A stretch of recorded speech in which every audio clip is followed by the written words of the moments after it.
Hello, everyone. Welcome to Thoughtful Thursdays. My name is Nathan Gosnor, and I am a senior at Little Elm High School. I'm Brian, and I'm a senior as well. I'm Claire, and I'm also a senior, but I go to Prosper High School. And I'm Madeline, and I'm a senior at Prosper High School. And this week we are talking about who do you turn to when you make a mistake.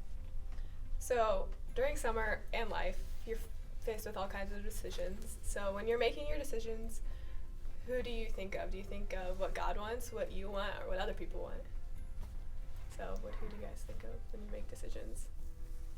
Usually when I make decisions, I think of what I want for myself most of the time. Like, I don't do it for other people, which I should be turning to God and what He wants me to do, but usually I just think of what I think is best.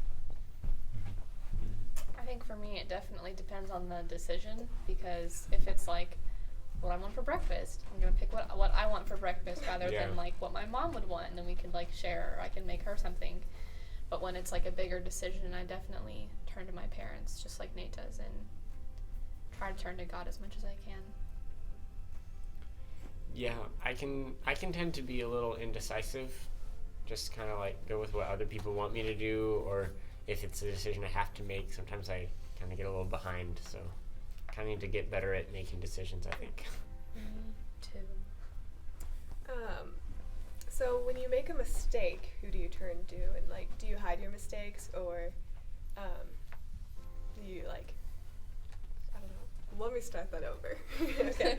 So when you make a mistake, who do you turn to? Is it the same people you made the decision for? Usually when I make a mistake, the first person I turn to is God, and if it's a sin mistake, I definitely ask for forgiveness first, and then I will usually confess that sin to people around me that I trust really closely, and look for guidance in that.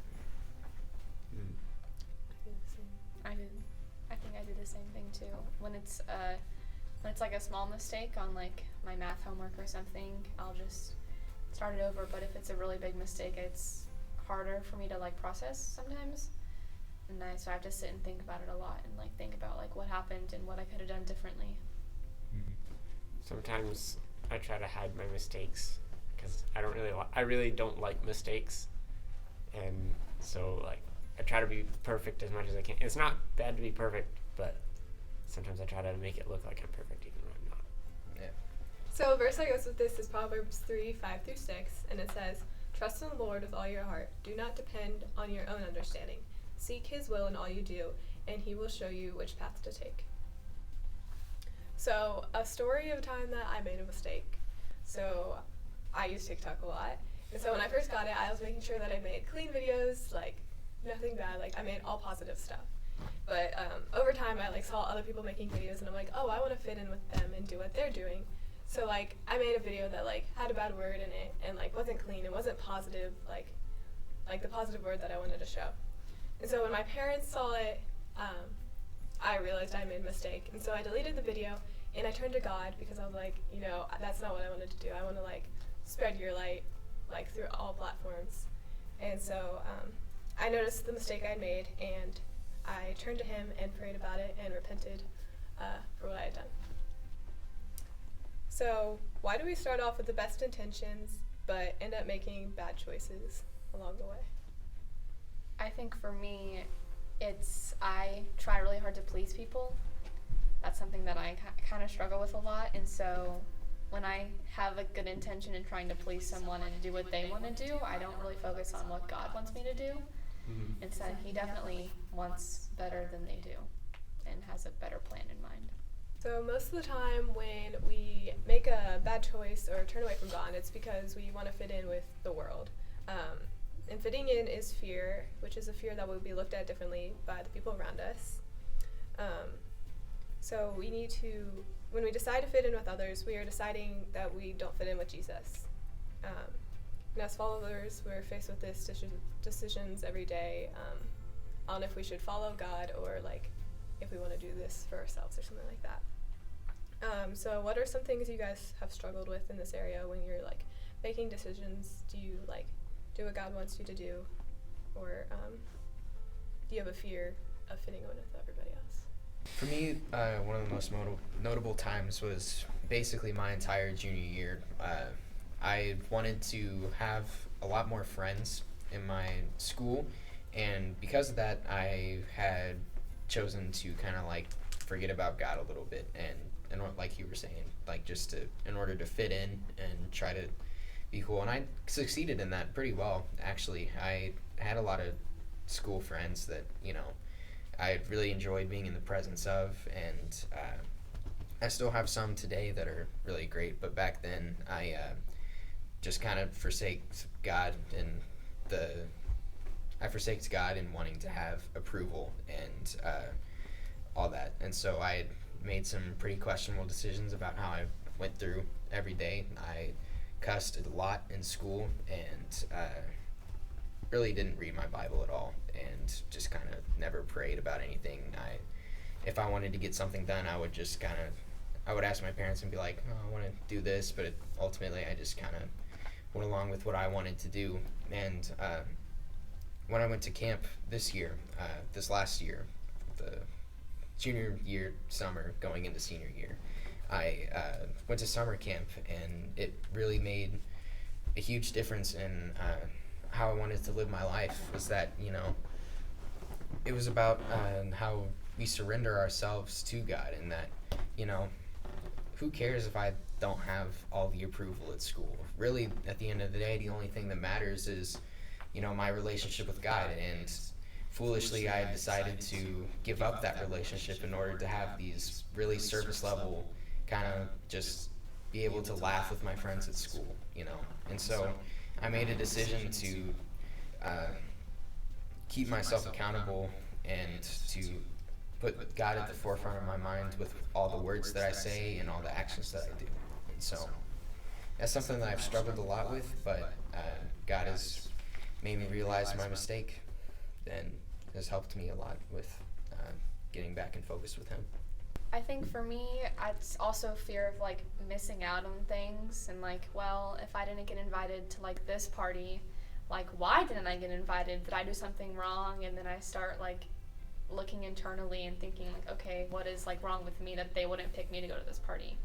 But then at the end of the day, like, did I really even want to go to that party? Like, were positive things happening at that party? Would I have been shining God's light at that party, or would I have been so focused on myself and others and not thinking about what God had in store for me that day? Another fear we have is we feel lonely, and so we'll do anything to like have a group of friends or fit in, but sometimes like you'll still feel lonely in a group of people. Like, you need to turn to God because He will lead you to make good friends and community with Him, like learning about Him, and you guys are all following Him. He is at the like top of your guys' relationship, and so you shouldn't be going away from Him to find friends. You should be turning to Him. I kind of think one thing that goes in hand with a lot of what we were saying too is the fear of being rejected by other people. Like, we don't want to miss out, or we don't want to feel lonely, and that's really, I believe, the one thing that it comes from is that, well, what will people think about when, they say, hey, you should come do this, and you're like, oh no, like, I don't believe in that kind of stuff. I'm not gonna do this. Like, one example for me this year is that one of my friends at school would constantly ask me to go smoke weed with him all the time, and I would be like, no, I'm not about that. And it is a little bit of a fear in that maybe I might lose this friend, but at the end of the day, it's one friend in light of eternity, right? There's no need in making just such a small little mistake, and when we know that what God has for us and what He says is right, and it's holy, so. You do have to be careful of their influence on you, however. Even if you're not joining in directly with the bad things that they do, you still have to be careful and be aware that they will have an influence on you, and try to be more of an influence on them and bring them towards God, because that's you also have the power to influence them. So even one of Jesus' most devoted followers struggled with this, and his name was Peter. So Jesus predicted that Peter was going to deny him 3 times before the rooster crowed. And Peter didn't believe him, just like us. We don't think we're gonna make a mistake until we do.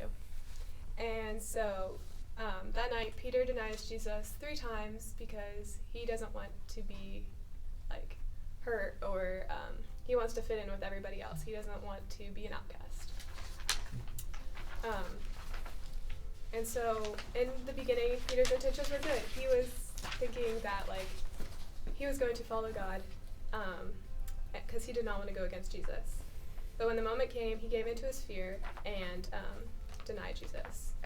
So Peter's just like us. Peter fears death. Peter fears pain. Peter fears being looked at differently. But Jesus doesn't expect us to be perfect. He knows that we all struggle with this. He just wants us to try and make an effort to follow him. He doesn't want us to just give up because we know we won't be good enough. He wants us to keep trying to be like him and follow him. What are some ways that you can stay focused on him when, in your everyday life? So something that I do to make sure that I'm staying focused on the Lord throughout the day is to listen to gospel music. I have a playlist on my phone that I'll just shuffle through while I'm getting ready for bed or while I'm doing other things, and that really just helps me kind of refocus myself and refocus where my mind is at that day. Mm-hmm. One thing that I do a lot is that when I'm in the car, I'll, instead of listening to music, which sometimes it's cool just to listen to regular music because I like to have fun with music. I really enjoy music, but one thing that I'll do is I'll just put on audiobooks of the books that I'm going through. If I'm incredibly busy in the morning and just all day, you can always find time to where you can read the Bible in your life. We have technology that God has given us that can help with that. And one thing that I do is I'll just open the Bible app, plug in my phone, and then just go through the audio book. It may not be as great, and I may have to restart the chapter a couple times to get all the verses, but it's, while technology is something that can be a distraction and is bad, God put it in our lives for good things. It can be a great tool. And so that's just one way that I do that, yeah. And something else that I do that I thought of is while I'm in the car, I like listening to music too. But sometimes a good song will be on, and then I flip over to what's that radio station called? 94.9. And then I'm oh, this is a better song. This is truly gonna make me feel better, help my mind. And so just to have those moments in the car where I'm just worshiping God is just the best. Mm-hmm. And that's one of my favorite things. For me, I just if I have a lot of things going on that day and I have a lot of tough decisions to make, I usually just have a conversation with God. That usually helps me and calms me down. Yeah, the music is a really good way to keep your mind on God. I also have a playlist of worship songs that you can just turn on when you're in the shower, when you're driving, or just whenever you have downtime. Music really does have an influence on the way you think and what you think about. I really recommend. I also think one thing that would be pretty good is praying without ceasing as well. It's if something really good happens, it's a blessing in your life, you can just really quickly be God, thank you for letting this happen today. Or if something's kind of a inconvenience and you start to feel yourself getting really stressed out about it, you can just take time to pray and be God, give me peace and give me your direction about, and just your will be done through it all, right? And so just those little tiny prayers that we can do throughout the day, it can really help keep our focus on God throughout the whole day, right? Because if we keep constantly praying and thinking about something, just about with anything, it'll be on the forefront of our minds for the rest of the day. And so we should just be continually thinking about God and his provision throughout the whole day. So throughout your day and throughout your life, even just your summer, these are some ways you can apply what we talked about today. And so one thing that I think is really cool is that, well, it's not really cool, but it is that, we will get faced with difficult decisions every single day. And God knows this. He allows these things to happen, and he wants us to be courageous in him and to trust in him through it all. And if and when we will, because we have and we continue to and will. We just, when we deny him and we are like, no, God, I got this, and then you completely fail, we make those mistakes all the time. It's that God will never abandon you in all that we do, because, like we've been saying, God is omnipresent, he will always be here all the time. So no matter what the mistake we make, God will always be there to forgive us. And that's not to just make a mistake every day and be like, oh, I made a mistake, please God forgive my sins. We have to actually learn and really think about what we've done and realize the mistake that we've made, and be like, God, I messed up, and only you can forgive my sins, and realize that at the end of the day that God is the only one that matters and that he is perfect.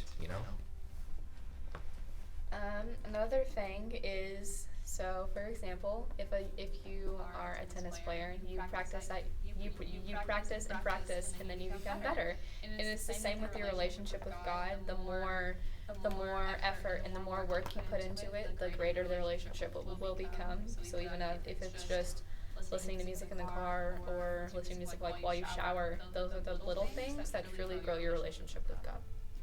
And don't forget that God has already chosen you. He's already prepared good deeds for you to do beforehand and good decisions for you to make beforehand. And even if you step out in faith and make a mistake and do something wrong, he still loves you and he still has more good things for you to do. And that's no reason to just give up or to start getting mad at yourself, because God always has more for you to do. And finally, we need to trust him, trust that he knows what's best for us and he will be there for us and protect us throughout any of our decisions and mistakes that we make. And that will lead us to make the right decisions. And then to close, I'm going to read a verse from Deuteronomy 31:6. So be strong and courageous. Do not be afraid and do not panic before them, for the Lord your God will personally go ahead of you. He will neither fail you nor abandon you. Well, thank you all for joining us for Thoughtful Thursdays. Hope you all have a great week. We're praying about y'all. Thank you for tuning in. See you Bye. later.